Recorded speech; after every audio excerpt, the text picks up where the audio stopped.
Hi hello नमस्कार. Red chilli lifestyle या चॅनलवरती तुम्हा सर्वांचे पुन्हा एकदा खूप खूप स्वागत आहे. आज आपण बघणार आहोत रेडीमेड चकली भाजणीपासून चकली कशी तयार करायची. एकदम खुसखुशीत तेल न पिणारी रामबंधू चकली भाजणीपासून आपण चकली तयार करणार आहोत. इथे मी अर्धा किलोच्या प्रमाणात असे 2 पॅकेट घेतलेले आहेत. त्यावर सर्व कृती लिहिलेली आहे. त्याप्रमाणे आपण इथे चकली तयार करणार आहोत. तर सर्वात प्रथम मी इथे अर्धा किलोचे 2 पॅकेट्स घेतलेले आहेत. त्यानंतर त्यावरती लिहिलेल्याप्रमाणे मी कडकडीत तेल गरम करून घेतलेले आहे आणि हे सर्व तेल आपण चकली भाजणी पिठावरती टाकणार आहोत आणि चमच्याच्या साहाय्याने सर्व छान मिक्स करून घेणार आहोत. थोडे थंड झाल्यानंतर आपण हाताने सर्व तेल पिठाला लावून घेणार आहोत, चोळून घेणार आहोत. एकदम खमंग, खुसखुशीत आणि चवीलाही एकदम भन्नाट अशी रामबंधू चकली तयार होणार आहे.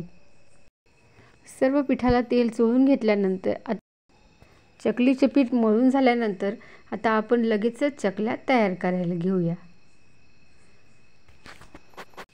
इथे अशा पद्धतीने मी गोळा मळून घेतलेला आहे आणि हा आपल्याला चकलीच्या साच्यामध्ये टाकायचा आहे.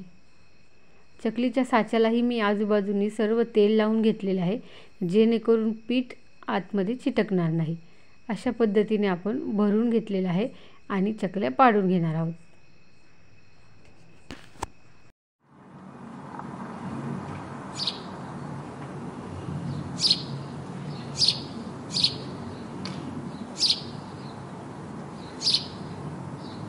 आता इथे मी चकल्या करून घेत आहेत आणि एकीकडे तेलही तापत ठेवलेले आहे. इकडे तेलही गरम झालेले आहे. आता आपण ह्यामध्ये चकल्या तळून घेऊया. चकल्या तळण्यासाठी आपल्याला मीडियम गरम असं तेल हवं आहे. एकदम कडकडीत असंही तेल नको आहे आणि एकदम थंड असं तेलही आपल्याला नको आहे. मीडियम असं आपल्याला तेल हवं आहे. त्यामुळे चकल्या आपल्या कुरकुरीत तयार होतात. आणि जर तेल तापलेलेच नसेल तर चकल्या आपल्या तेल पितात. त्यामुळे मीडियम फ्लेमवरती मीडियम टेम्परेचर झाल्यानंतर आपल्याला चकल्या तळायला टाकायच्या आहेत. आता आपण चकल्या दोन्ही साईडनी तळून घेणार आहोत. एका साईडला पूर्ण चकली व्यवस्थित झाल्यानंतर आपल्याला त्या उलटवायच्या आहे. उलटवायची आपल्याला घाई करायची नाही आहे. जर ते एका साईडला तळून झालेल्या नसतील तर चकल्या तुटण्याची शक्यता असते. त्यामुळे एका साईडला चकल्या चांगल्या तळून घ्यायच्या आणि त्यानंतर त्या उलटे करायच्या आहेत. आता इथे तुम्ही बघू शकता दोन्ही साईडने आपल्या चकल्या छान तळून झालेल्या आहेत. आता आपण ह्या काढून घेऊया. आता ह्या सर्व मी एका झाऱ्यामध्ये काढून घेतलेल्या आहेत, जेणेकरून सर्व तेल निथळून जाईल. अशा पद्धतीने मी एका झाऱ्याने मोठ्या झाऱ्यामध्ये सर्व चकल्या काढून घेतलेल्या आहेत. अशा पद्धतीने मी सर्व चकल्या इथे तयार करून घेतलेल्या आहेत.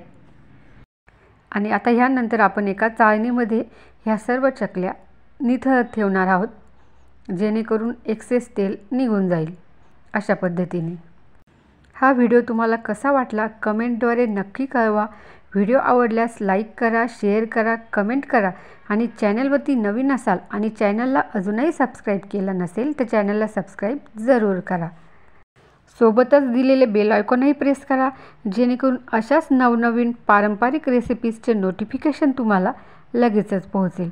भेटूया पुन्हा एका नवीन रेसिपीसोबत. तोपर्यंत धन्यवाद.